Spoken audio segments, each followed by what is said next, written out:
Hi there, hope you're well. In this video I'll be taking a look at two larger than average plunge saws, one from Erbauer and one from Triton.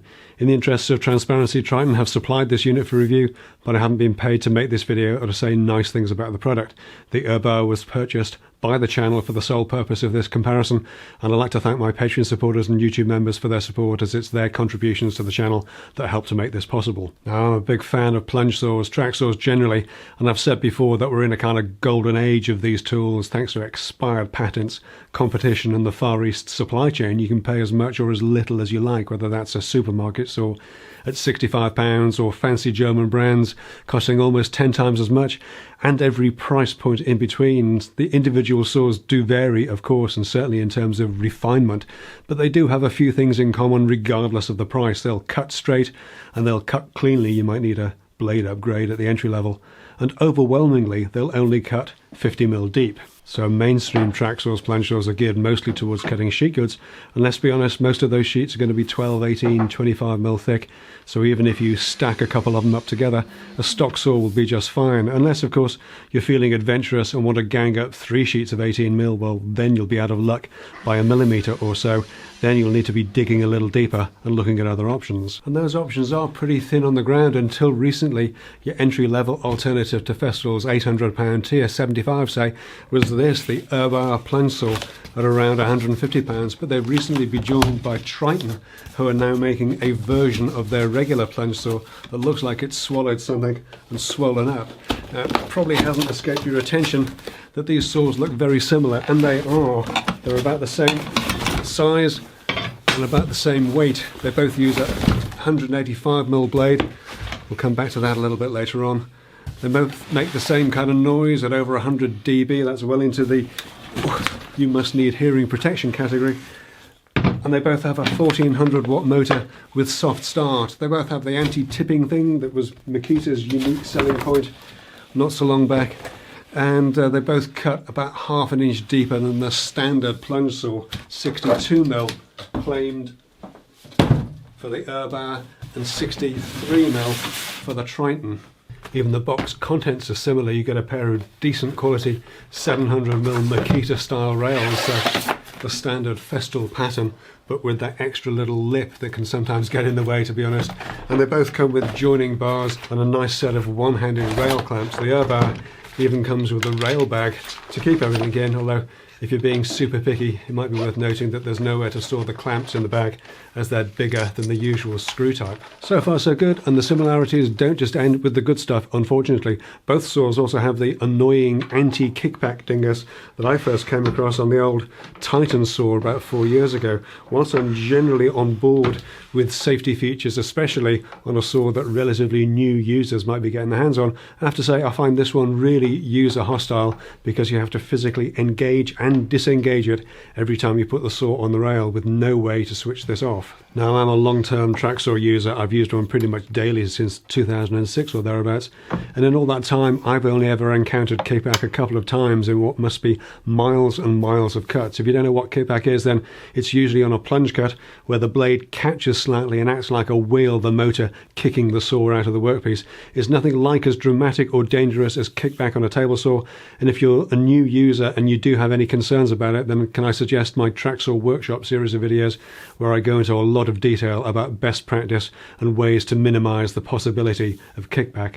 Back to these saws, this anti-kickback thing really does feel like a sledgehammer to crack a nut, and really does get in the way of regular use, as it's always on. I would never recommend or condone the removal of a factory-fitted safety feature, even one that does appear to be secured with a single screw from underneath, so it is something that you'll likely have to live with.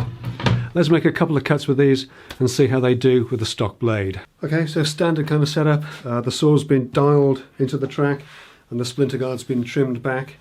We've got a piece of 18mm birch ply. We'll just do a simple cut in that. We'll compare the waist side cut to the splinter guard side cut, and we'll see how we do with each saw with a stock blade.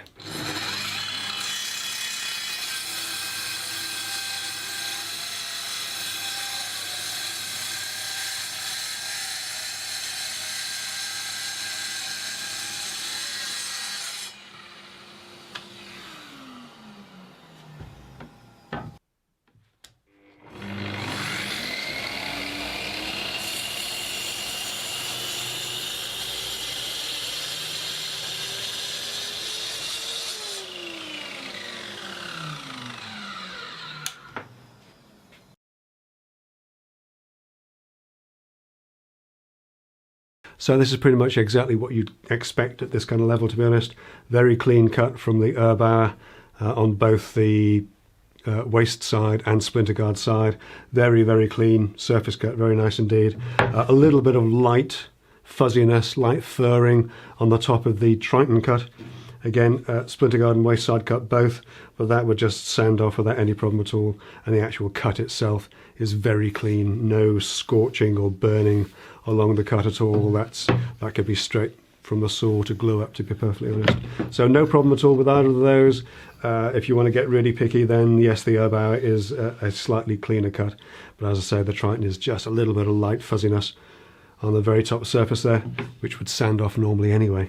Now, I mentioned earlier on that the blades in these two saws are the same size at 185mm, and I've got to say that it's one of the things that's given me pause for thought about getting the Erbauer for a little while, because I didn't expect to have as much choice of blade alternatives. I've got to say though, having looked into it a little bit, what astonishes me is that neither Erbauer nor Triton seem to offer their own blades as spares. You can use different blades for different types of cut, of course, but blades are also consumables, and yet at this size, 185mm by 20mm bore, your choices are really restricted to third parties like Trend, Saxton blades, Keyblades and fixings. Now, there's nothing wrong with those, of course, but if you're used to the kind of selection, the kind of choice that you get with regular 160 or 165mm blades, this comes as a bit of a shock, especially for Triton, as I usually recommend the Triton 48 or 60 tooth blade as a great value upgrade to the stock blades and the entry-level supermarket saws. If that situation ever changes, I'll be sure to let you know, but this does leave us with a bit of a dilemma.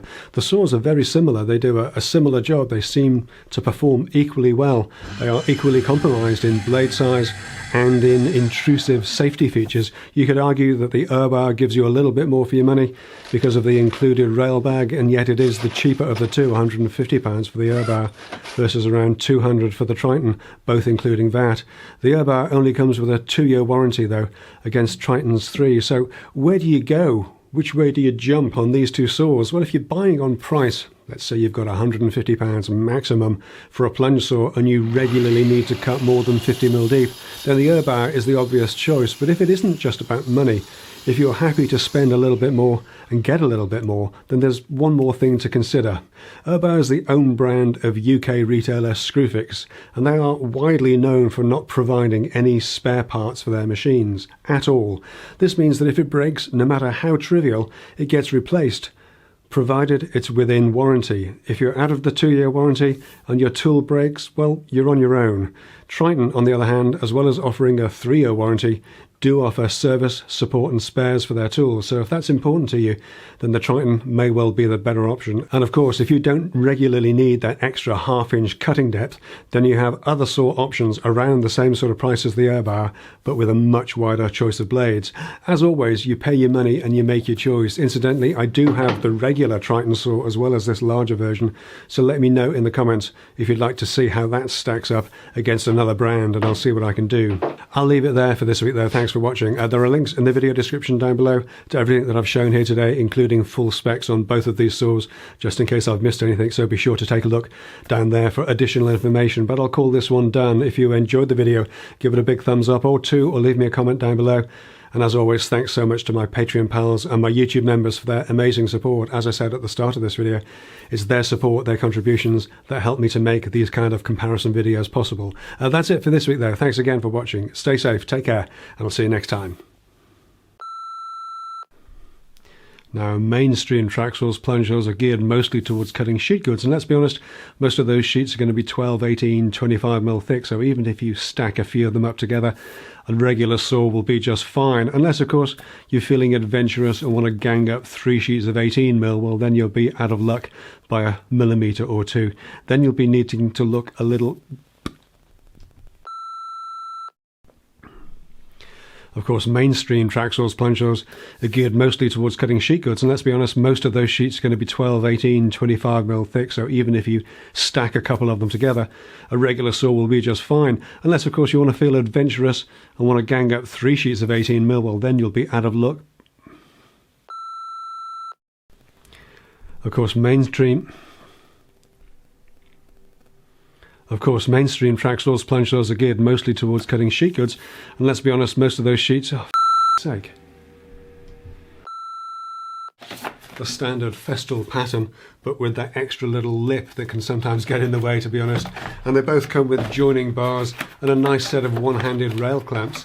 The Erbauer even comes with a rail bag, though if you're being super picky, then it might be worth noting that there's nowhere to store the clamps in the bag, and these clamps are bigger than the usual screw type.